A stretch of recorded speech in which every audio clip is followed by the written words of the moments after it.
Shalom, brother. I really appreciate the videos that you make. Absolutely agree with all that you're saying.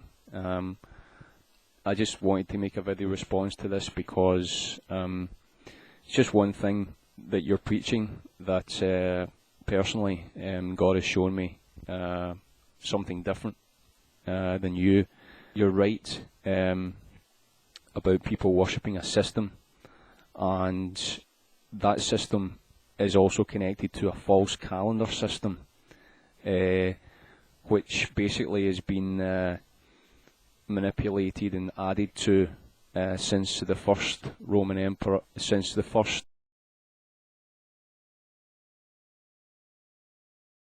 Pope, the first genuine Pope of the Roman Catholic Church was Constantine. It wasn't Peter.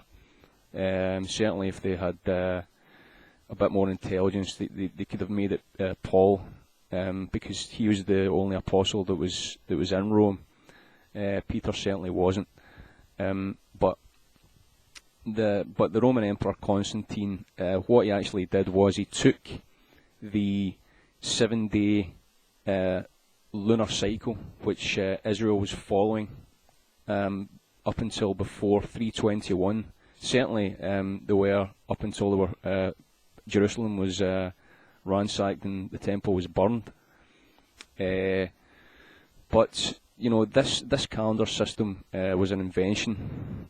Pretty much it was a follow-on from the previous empire, whereby the empires would name months after gods or emperors. For instance, the Vatican was built on a site to the goddess Janus.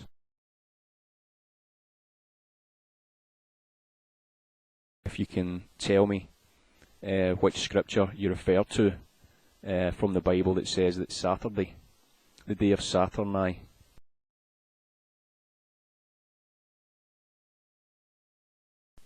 one of the pagan gods of Rome.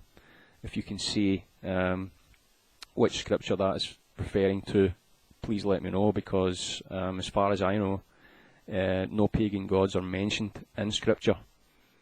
I know that when Judah went into exile, they may have started naming their months after certain pagan gods.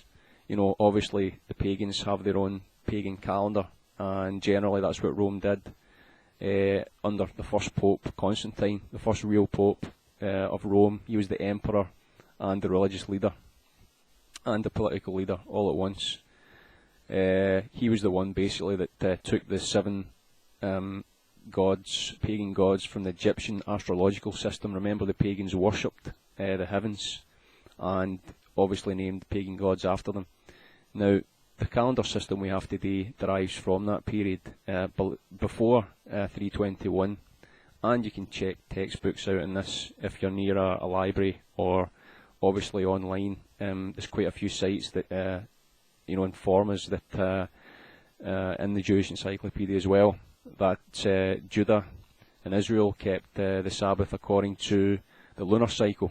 You know, they started, they called it the new moon when it was the first sliver, and that was a rest day, and they didn't buy and sell, and they counted 7 days. There was a 7-day cycle within the lunar cycle, and basically this way meant that they didn't contradict any other holy days. They didn't cross holy days, whereas in this system you can have a new moon and a Sabbath on the same day, which is unscriptural.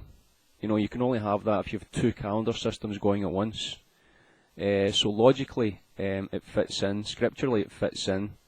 The lunar Sabbath. And I have been teaching on it for quite a while. You know, I was teaching on it just a few days ago, and what I got the people to do was just draw out basically 4 sections on a sheet of paper, which represents the 4 7-day cycles within the lunar month, and then take another piece of paper and cut out a section which is a quarter, a quarter which represents the 7-day cycle, which, by the way, has no beginning or no end. No one knows when this 7-day cycle started or finished, which is unscriptural, because the Messiah says, "I am the beginning and the end."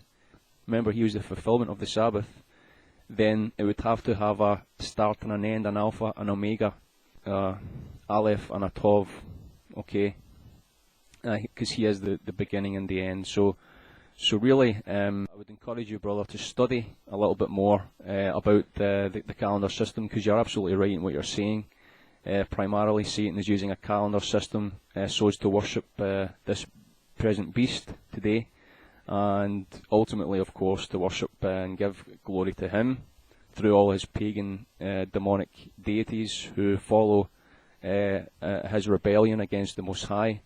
And yet, we can clearly see by Yahweh's creation that he's left clues for us, very significant clues in his word. And when we look around and learn a little bit about his creation, we can see that there is purpose for all things that he created. The sun, the moon and stars actually all speak of Messiah. So I'll just leave you with this, and God bless you, brother. So shalom to you, and I'm having my Sabbath in about